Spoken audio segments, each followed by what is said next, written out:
Fathers Day వస్తుంది కదా, so here's a small article. It's not about father, it's about mother. Here it goes. చిన్నప్పుడు వచ్చిరాని రాతల్లో over action dialogues పాటలు రాసి మదర్స్ డేకి కార్డ్స్ ఇచ్చేదాన్ని. నీ డైరీలో దాచుకున్నావుగా ఇప్పటికీ అవన్నీ.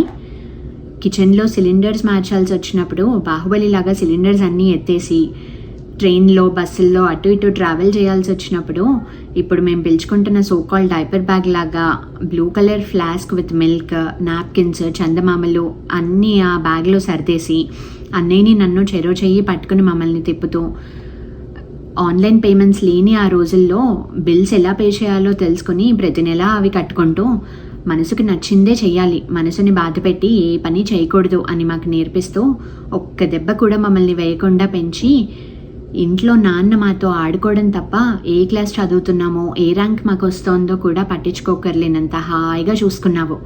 అందుకు నీకు హ్యాపీ ఫాదర్స్ డే. నీకోసం ఒక చిన్న లవ్ లెటర్ నా స్టైల్లో తిడుతూ రాశాను. ఏంటమ్మా నువ్వు మరీ ఇంత వీక్? నవమాసాలు మోసి కని పెంచి అదంతా ఓకే, ఇంటి పని వంట పని ఇదంతా కూడా ఓకే. అసలు ఏంటమ్మా నిన్నెవరన్నా ఏమన్నా అంటే తిరిగి ఏమీ అనకుండా శివుడే చూసుకుంటాడు అంటావో. నువ్వు స్ట్రాంగా? అదే నేనైతేనా నన్నెవరన్నా అనకపోయినా ఎవరి దగ్గర అనుకున్నారని తెలిస్తే చాలు కొన్ని తిట్లు నేనే తిట్టేసుకుని శివుడికి ఎక్స్ట్రా పని లేకుండా చేస్తాను. అమ్మమ్మ వాళ్ళ ఇంట్లో ఆ రోజుల్లోనే అంత గారాబంగా పెరిగి పెళ్ళైన తర్వాత బీరకాయ పీచు సంబంధం ఉన్న వాళ్ళు ఎవరో ఇంటికొచ్చి ఎత్తిపొడుపు మాటలు అంటుంటే అవి పడుతూ కూడా వాళ్ళకి కాఫీ టిఫిన్లు అందిస్తూ ఎలా ఉన్నావమ్మా ఇంత వీకా? నేనైతే నాకు రెస్పెక్ట్ ఇవ్వని వాళ్ళని ఇంటికి కూడా అసలు రానివ్వను. ఇంకా పలహారం సంగతి సరే సరే.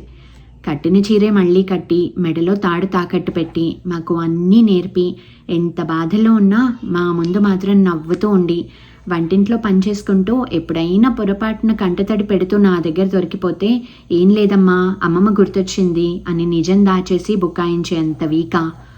వేసవి సెలవుల్లో మధ్యాహ్నం వడదెబ్బ వంకతో నన్ను బయటికి వెళ్ళనివ్వకుండా నాతో లూడో, చెస్, క్యారమ్స్ ఇలా అన్నీ ఆడుకుంటూ కొనుకుపాట్లు పడుతూ కూడా నొప్పింపక తానొవ్వక తప్పించుకు తిరుగువాడు ధన్యుడు సుమతి అని మాకు శతక పద్యాలు చెబుతూ ఎవరినీ తెలిసి తెలియక బాధ పెట్టకూడదమ్మా అని చెప్తుంటే అమ్మకి ఏమీ తెలీదు, మనల్ని బాధ పెట్టిన వాళ్ళని తిరిగి 4 మాటలు దులపకపోతే ఎలా అని ఆలోచించి అమ్మ ఇంత వీకా అని అప్పుడప్పుడు అనుకుంటూ ఉండేదాన్ని.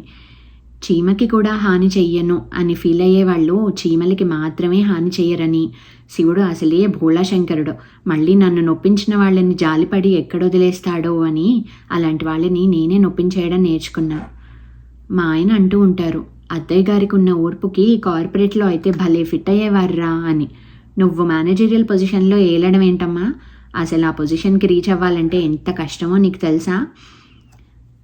ఆ స్ట్రెస్కి వాళ్ళని వీళ్ళని లోపల తిట్టుకుంటేనే ఇమడగలం, లేదా కుదరదు.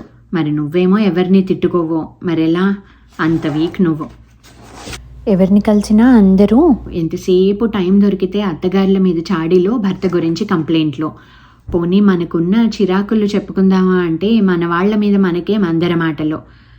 ఏంటమ్మా అసలు అని నిన్ను అడిగితే పగలు మాటలు పనికి చేటు, రాత్రి మాటలు నిద్రకి చేటు. ఎవరితో ముచ్చట్లు పెట్టుకోకుండా ఇంట్లో పని చేసుకో చాలు అని తేలికగా చెప్పావు. అసలు దేని గురించే ఆలోచించలేనంత వీకా అమ్మ నువ్వు.